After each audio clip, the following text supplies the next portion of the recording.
Awesome. Awesome. Well, John, thank you for joining me. I know that you've been very, very proactive with your firm out in Boston. Would you be willing just to share some of the things that you guys have been up to? Because it seems to me like you are like always learning, always a student, always growing.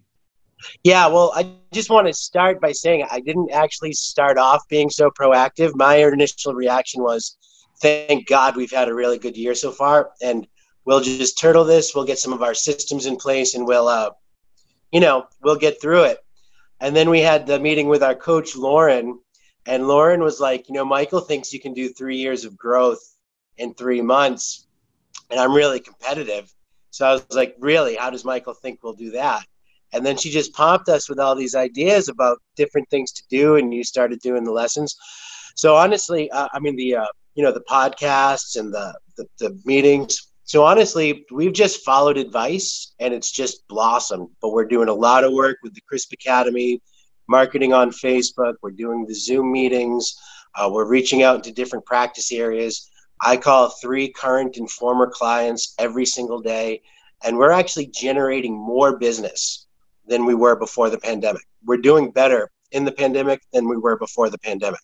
Really? So why do you think that is? Like, what do you attribute that to? Well, I attribute it to a couple of things. Number one is we're running as like a business instead of just a law firm. I've always been very much suffering under the delusion that if I'm just a really good trial lawyer, the business is going to come to me. And I've gotten a lot of good advice from Crisp and from the Crisp coach about how to, Lauren, our lead coach, about how to be more of a business. And I'm always like, well, I don't necessarily have time, or I want to have a little work-life balance. And I just put it off. I'm just being honest. That's what I did.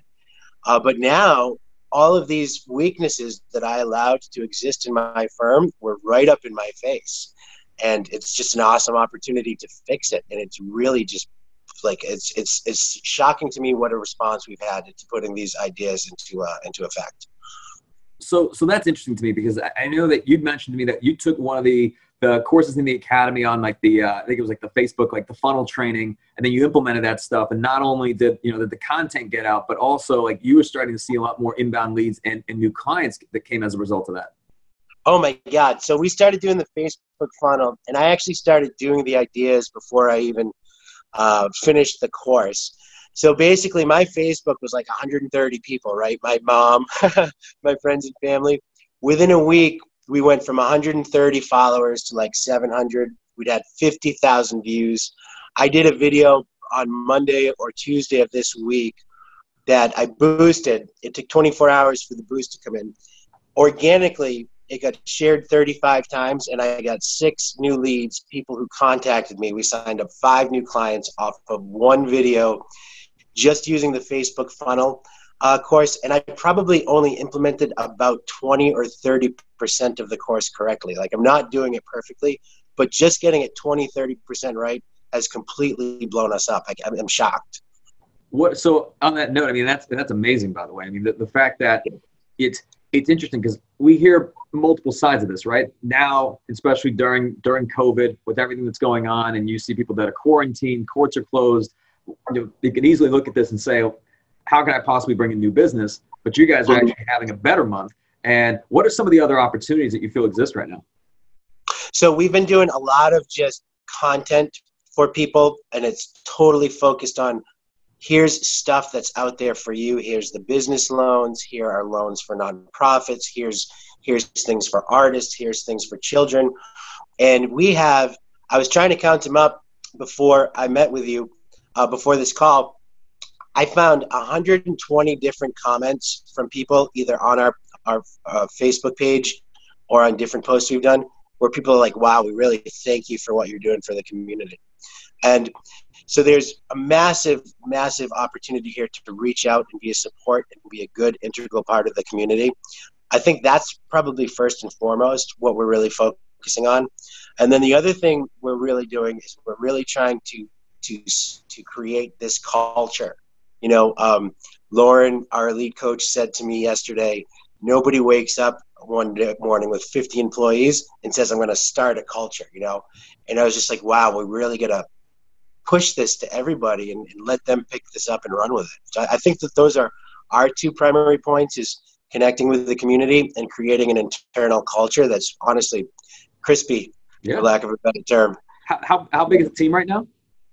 We have 7.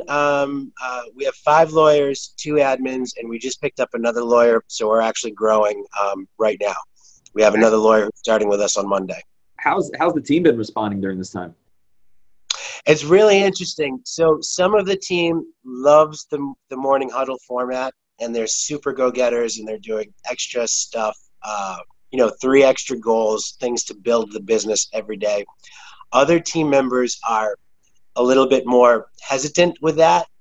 But if I send them an email and say, I need a text, I need a brief, I need a blog, I need this or that, they pump it out so fast.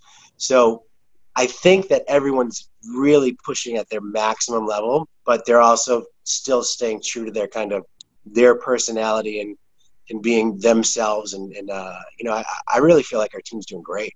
Awesome. And so there's another thing, John, you mentioned to me, and I found this really interesting in the sense that you mentioned you've been corresponding with someone who would traditionally be a competitor, but yet you guys have been collaborating and working together during this time.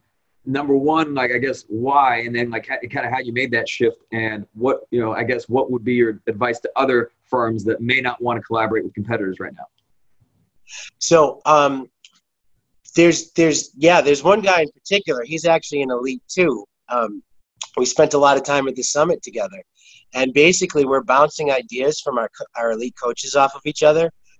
You're checking each other's content, supporting each other, and it's really been phenomenal. And then the other thing that I did was I reached out to a lot of my competitors after my first few meetings with Lauren, and a lot of people who are in different practice areas, and kind of gave the ideas about the daily huddle, the daily Zoom, the different things that you taught to us a month ago when they were really desperate. And I'm telling you, these people are so appreciative. They're calling me up.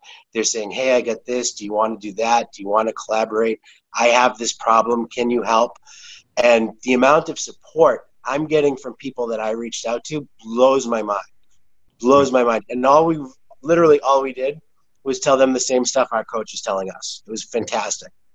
So it's just simply being helpful. And I would argue, I mean, you can't have, to me, I've always felt you can't have competition and innovation at the same time. You can't be like in a competitive mindset and then in an innovative one.